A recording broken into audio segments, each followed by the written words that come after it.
New Chicago Bears offensive coordinator Shane Waldron got an awkward endorsement from one of his former Seattle Seahawks wide receivers. But that doesn't mean we need to start panicking about the new coach the Bears hired to run their offense.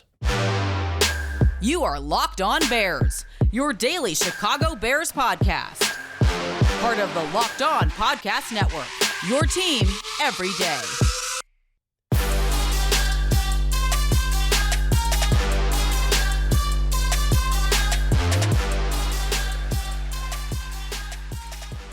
This is Locked On Bears, and I'm your host, Lauren Cox. I'm here to bring you your daily, in-depth Chicago Bears news and analysis. You can follow me on Twitter at CoxSports1. You can follow Locked On Bears on all of your favorite social media platforms, including the Locked On Bears YouTube channel, where you can keep up with all of our video podcasts as well. Thanks for making Locked On Bears your first listen today. We're part of the Locked On Podcast Network, your team every day. Today's episode is brought to you by Prize Picks, the easiest and most exciting way to play daily fantasy sports. Go to prizepicks.com/LockedOnNFL for a first deposit match up to $100. On the show today, we break down new Chicago Bears offensive coordinator Shane Waldron and a less than ringing endorsement from one of his Seattle Seahawks wide receivers, Jaxon Smith-Njigba. And why, yes, it's not nothing. We can't just ignore it and say, oh, that doesn't mean anything. No, it's got some substance and some value to it, but I just think it's important that we put the right context on it and understand, like, what happened in Seattle versus what Shane Waldron is going to bring to Chicago and how we might look at Shane Waldron objectively and try and set our expectations properly.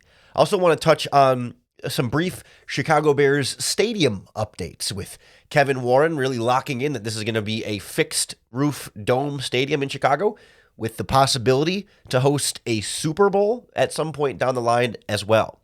But let's start with what everyone was talking about coming out of the Super Bowl on Radio Row. Our friends over at CHGO, Adam Hogue and Mark Carman, got to interview Seattle Seahawks wide receiver Jaxon Smith-Njigba as part of a sponsorship partnership that JSN has, I think, with Bounty Paper Towel. And while they had him, he's like, hey, they were asking about Justin Fields and being his teammate at Ohio State. And of course, he's a Seattle Seahawks wide receiver. So naturally, you want to ask him about, hey, his offensive coordinator with the Seahawks. And usually when you ask a player this kind of question, he just says some nice things about his coach. He said he was great to work with, and I'm wishing him all the best in Seattle. But that wasn't JSN's response at first. Here's what he told CHGO. Bears fans are super interested about the offensive coordinator coming in, Shane Waldron. What can you tell them about who they just hired to try to get this offense where it needs to go?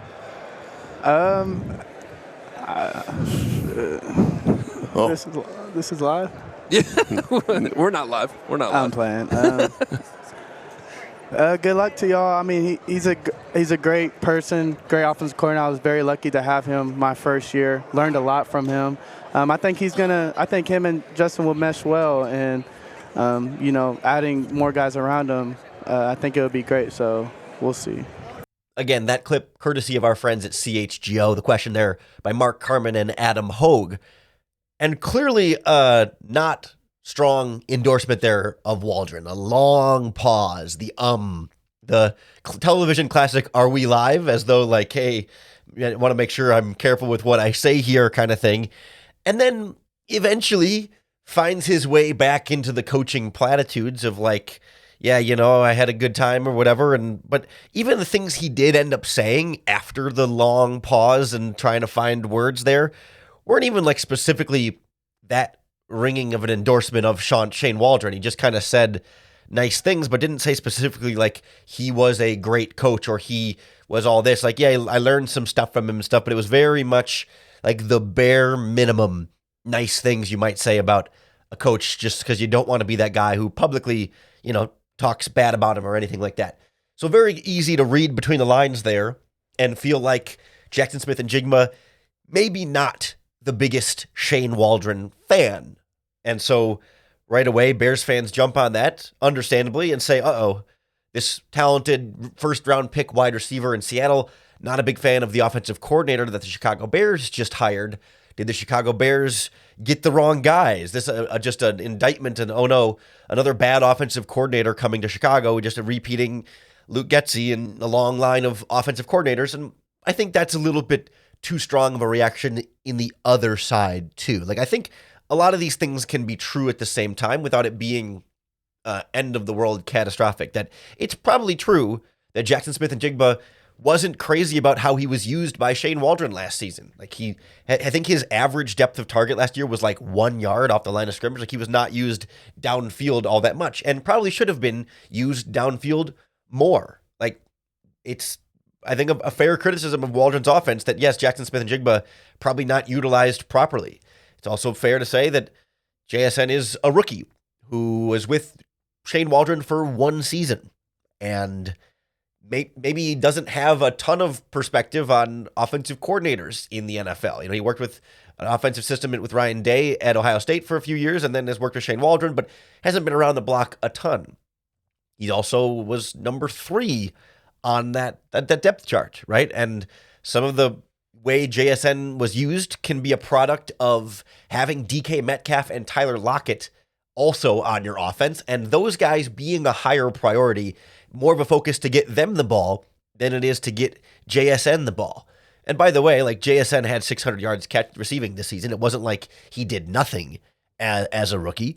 And so, like, I think it can be both true that JSN has valid criticisms of Waldron, and also that, you know, that doesn't mean Waldron is a terrible hire or not going to be a good potential coach for the Chicago Bears. Like, usually in these interviews, you get players that will just lie and say those platitudes, whether they feel differently or not, whether they like the coach or not.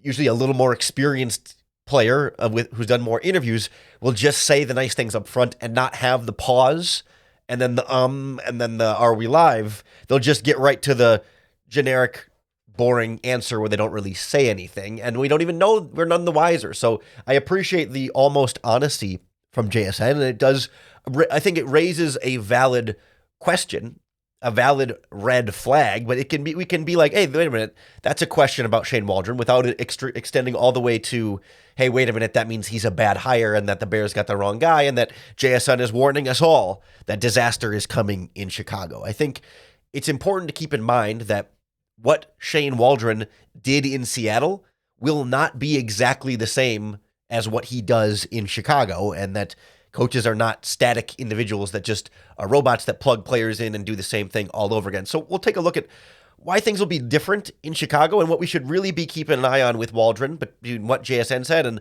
other things in Seattle that we should really be focusing on, and a little less on whether or not this rookie wide receiver wasn't thrilled with his usage. Next on Locked On Bears. This episode of Locked On Bears is brought to you by Nissan. Are you the kind of driver that likes to push things a little bit further? Or you ever wonder what adventure could be around the next corner? Our friends at Nissan have a lineup of SUVs with capabilities to take your adventure to the next level. When I was down at the Senior Bowl in Mobile, Alabama, I rented a brand new Nissan Rogue, and the 2024 Rogue is perfect for city drives and great escapes. It's super comfortable to drive in. You sit up nice and high. The steering wheel's at a great distance. I'm a person with longer legs. There was plenty of leg room for me as well. All the bells and whistles on the center console, the radio, the adaptive cruise control, and everything around the dial. It was great. And the 2024 Rogue is the perfect mid-size crossover for your next adventure. But if you want to go even bigger, how about the 2024 Nissan Pathfinder with room up to 8 with an expansive cargo capacity and advanced 4x4 capability? We're talking up to 6,000 pounds towing, so that the Pathfinder is always there to answer the call to adventure. Take the Nissan Rogue or the Nissan Pathfinder and go find your next big adventure. Shop nissanusa.com. So Jaxon Smith-Njigba might not have loved Shane Waldron, and not every player on every offense loves their offensive coordinator, whether they're good or bad. And I'm not here to say JSN is wrong and Shane Waldron is the perfect offensive coordinator. We've heard on this podcast before from Corbin Smith from Locked On Seahawks, who's had his complaints about Shane Waldron and wasn't terribly in love with the job Waldron did in Seattle. Like, I've kind of said all along, Waldron can come to Chicago, and if he's just an average offensive coordinator, that's great. Like, if you just get an average guy in here that does an average job, that's as good as you can hope for in the NFL right now, where no one likes their offensive coordinator. Like, that's just like a thing. So if you can get a guy who at least does a decent job, I'm fine with that. And you hope for above average, you aim higher. But like, I think Waldron can be that guy, because you have to keep in mind what he does in Chicago will not be the same as what he did in Seattle. Like, obviously, he's going to have a different quarterback situation, likely Caleb Williams, but maybe Justin Fields, not Geno Smith. I mean, there's already differences in what that looks like, but in general, like, very different personnel. He'll have DJ Moore, and we don't know what other wide receivers he's going to have. He'll have Cole Kmet. We don't know what other tight ends he's going to have. We don't know what this offensive line is going to look like, but even beyond the players, he's going to have a very different coaching staff in Chicago. Not the same quarterbacks coach, although his quarterbacks coach here was on that staff, but a different wide receivers coach, a different offensive line coach, tight ends coach, etc. Like, it's a different offensive coaching staff around Shane Waldron. Like, it's not just going to be you pick up everything that did in Seattle, move it over to Chicago, drop it down next to the lake, and run that same thing here. And so I kind of find myself feeling like, if the worst thing about Shane Waldron is that his rookie number 3 wide receiver only had 600 yards and was upset about it, then I think you're doing pretty good with your offensive coordinator. Like, if that's our biggest complaint, that darn, that number 3 rookie wide receiver wasn't perfectly happy, I will take that 10 times out of 10. That would make you one of the best offensive coordinators in the NFL and one of the best offensive coordinators we've had with the Chicago Bears. Sure, it's a good point by JSN that we should keep an eye on how these wide receivers are used. Make sure that, is Shane Waldron using these players and putting them in the best position to be successful? Now, you can only put so many players in the best position to be successful at the same time without it being competing. Like, eventually, like, somebody's got to be first in the progression. Somebody's got to be second in the progression. Somebody's got to be third in the progression. And third in the progression might not be that third guy's best position to be successful, but it's about putting the offense in the best position to be successful. And sometimes you have to sacrifice. And if JSN goes from being one of the premier future guys at Ohio State to being a third or fourth option at Seattle, maybe you're not as thrilled by how that feels. But again, when you got DK Metcalf and Tyler Lockett, it's a little bit hard to argue that JSN needed the ball more than those guys. So if you look at Chicago, you got DJ Moore, and say you sign a receiver or you draft, Romeo Odunze or Neighbors in the first round, right? And you got Cole Kmet, and maybe you bring in another tight end. All of a sudden, like, you're gonna have a lot of different options to move the ball too. And maybe that number 3 wide receiver in the offense, Tyler Scott, might not feel like he's getting the same opportunity. It's all that sort of thing, right? It just kind of depends on what players you have and making sure that as long as your offense is succeeding and you feel like your most talented players are getting utilized to their most talent, then that's kind of what you need from your offensive coordinator. So, like, based on the JSN stuff, like, I think it's valid to keep an eye on the wide receiver usage and how he utilizes the personnel that he has to squeeze the most out of them. But I'm not ready to, like, make that assumption that, okay, that means he's a bad offensive coordinator or he'll be a bad hire. Like, when you look at the Seattle Seahawks offense, what Seahawks fans complain about more so than how Jaxon Smith-Njigba was used, but people talk about maybe some red zone struggles and occasionally on third downs. And I've seen a lot of people say, okay, well, the Seahawks offensive line was injured a lot this season and struggled, and maybe the running backs were a little bit kind of boom or bust with Kenneth Walker and Zach Charbonnet, and that those things were kind of holding them back at times.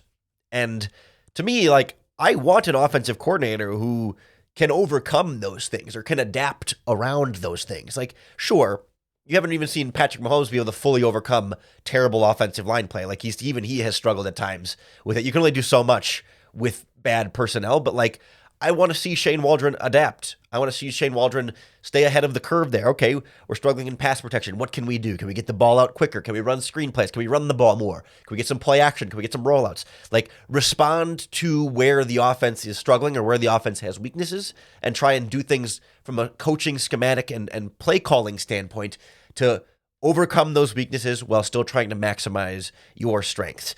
Much easier said than done. And that's a high bar there to be able to overcome if you have a bad offensive line. And ideally, you just have a decent offensive line, and then it's not so impossible for an offensive coordinator. But I always like to try and keep in mind with any coach, we always kind of think like, okay, this coach did this at his previous stop, so he's going to do the same thing here. Or this coach did this last year, so he's going to do the same thing next year. Whether it's Shane Waldron as an offensive coordinator coming over from the Seattle Seahawks and having been with the Rams before that and a few other teams around the NFL, or whether it's a guy like Matt Eberflus as well. Like, we forget that coaches, just like players, develop and they get better and they get worse as their career goes on. I mean, it's different because there's not the physical aspect of it where older players start to drop off and younger players get more, even more physically impressive. Like, there's not that aspect of it, but coaches learn and grow, or at least the good ones are constantly learning and growing. And so you see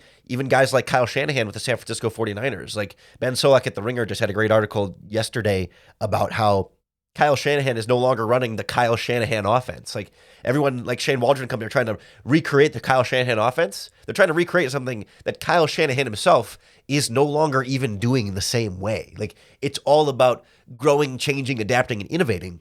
And that's what we need to see Shane Waldron do. And that's what we need to see Matt Eberflus do.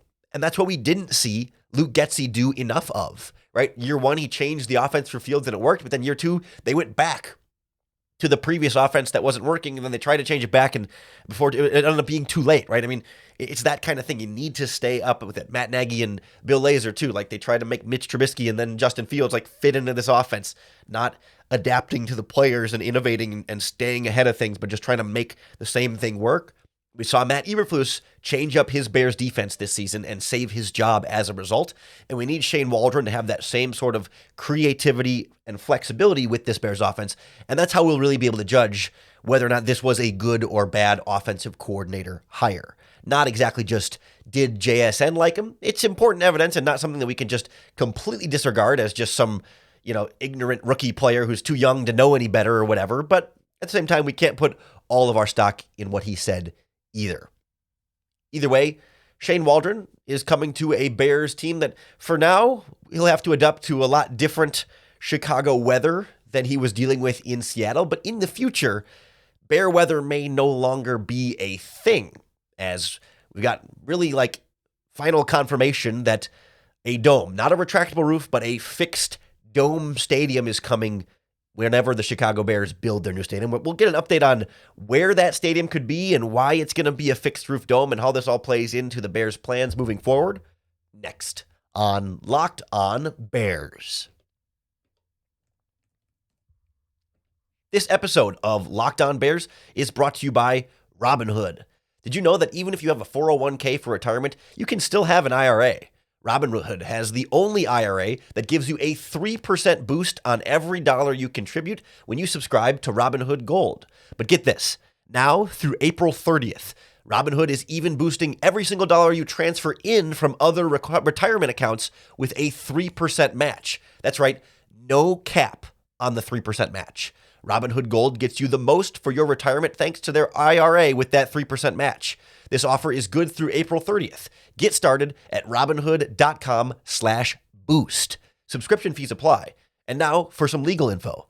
Claim as of Q1 2024, validated by Radius Global Market Research. Investing involves risk, including loss. Limitations apply to IRAs and 401ks.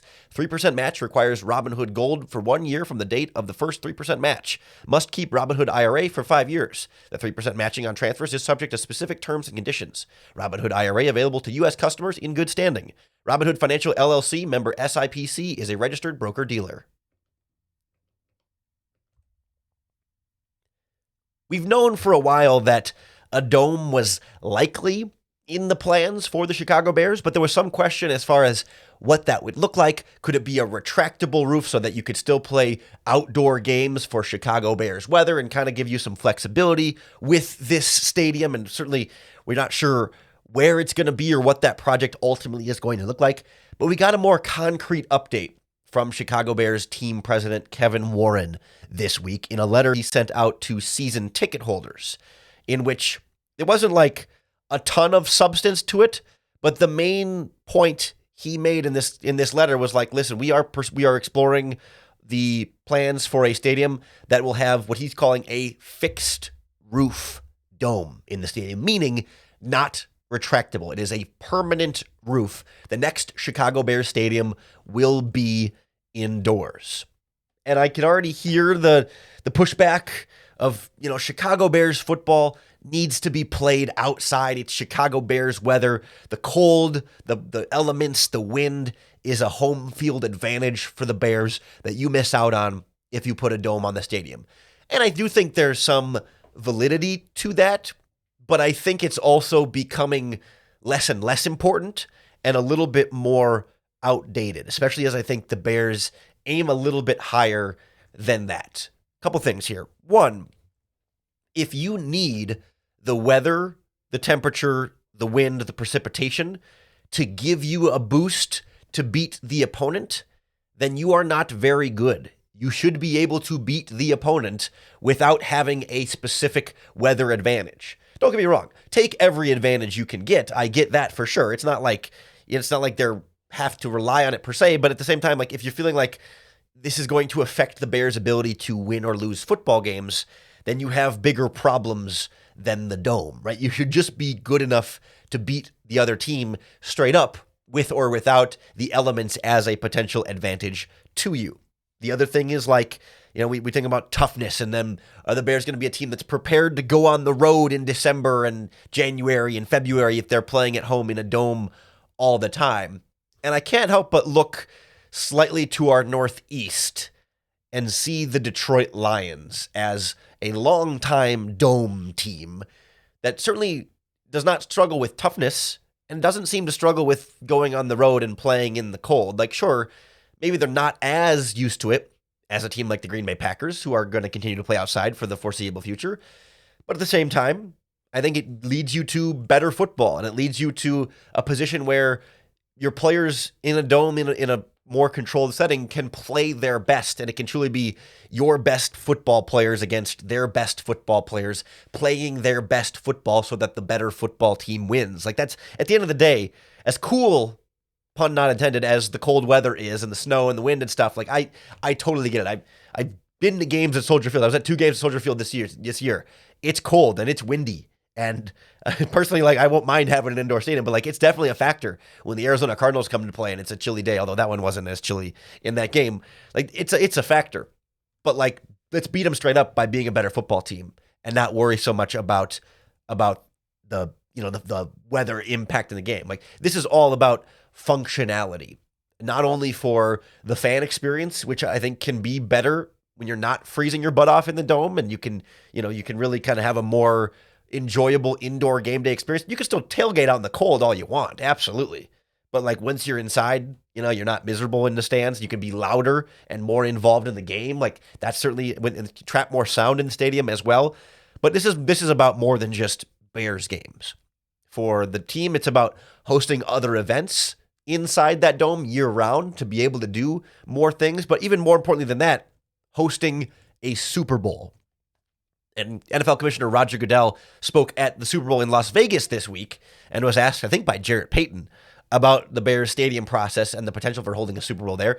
And obviously he's not in a position to like guarantee, yes, if the Bears build a dome, we're going to give them a Super Bowl.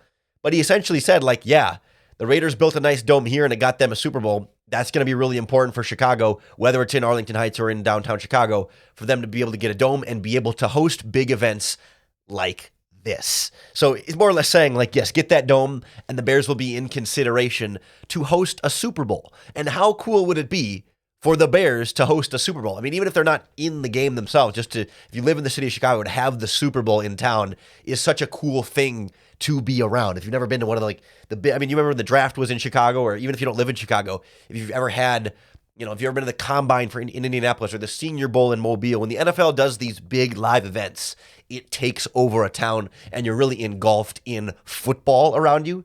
And it's a really cool thing. It's just a matter of whether that Super Bowl would then be in downtown Chicago or in Arlington Heights out in the suburbs, which would be two different levels of cool experiences. But beyond that point, the Bears, as it currently stands, are kind of at a standstill. The Bears are looking to get some kind of public investment of a significant amount from Arlington Heights, from the city, from the community, in order to facilitate the building of a stadium there. And there seems to be a divide there.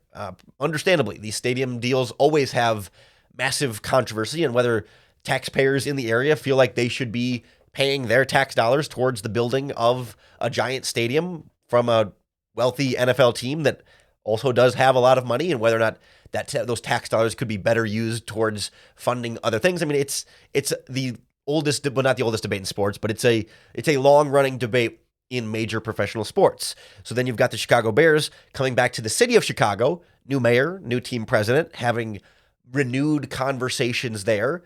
And the latest push is that the Bears could build something to the south of where Soldier Field is now, build a giant indoor stadium there, a big complex, and it would be, it could be a whole sort of like entertainment district with the Dome Stadium right near where the current Soldier Field site is. So, well, for a while it felt like Arlington Heights was destiny, that's where this was for sure going to go. Then Ted Phillips leaves, Kevin Warren comes, Lori Lightfoot leaves, new Chicago mayor whose name I can never remember, and I'm not going to come up with it right now. I don't pay close enough attention to Chicago city politics to remember. It's a generic name. It's like something Johnson or Jones or something. Regardless, new Chicago mayor comes in. All of a sudden, talks deteriorate a little bit with Arlington Heights and talks pick back up with Chicago. And now it's anybody's guess where this stadium is going to go. But we know it's going to have a fixed roof dome. It's got the potential to host a Super Bowl. And it's still 5+ years away before we really get anything real moving out of Soldier Field. So still plenty of time to get to Soldier Field in the coming season. Certainly, we're going to be breaking down more and more Bears games at Soldier Field as we go throughout the years here, right here on the Locked On Bears podcast. So make sure you hit that subscribe button on YouTube or wherever you listen to podcasts. That's going to be the best way to keep up with all of our daily, in-depth Chicago Bears news and analysis. Thanks for making Locked On Bears your first listen today. We're part of the Locked On Podcast Network, your team every day. Come on back tomorrow. We're going to be joined by Larry Dyer from Bears Talk Underground, and we're going to talk about new Chicago Bears Hall of Famers Devin Hester and Mongo McMichael, and I guess technically Julius Peppers also as a Chicago Bear. That's the report as it stands right now. We'll see as that officially comes out Thursday night, but that'll be the Friday podcast here on Locked On Bears. So come back and walk down memory lane with us on tomorrow's podcast, and we'll be sure in exchange that we'll give you another opportunity to bear down.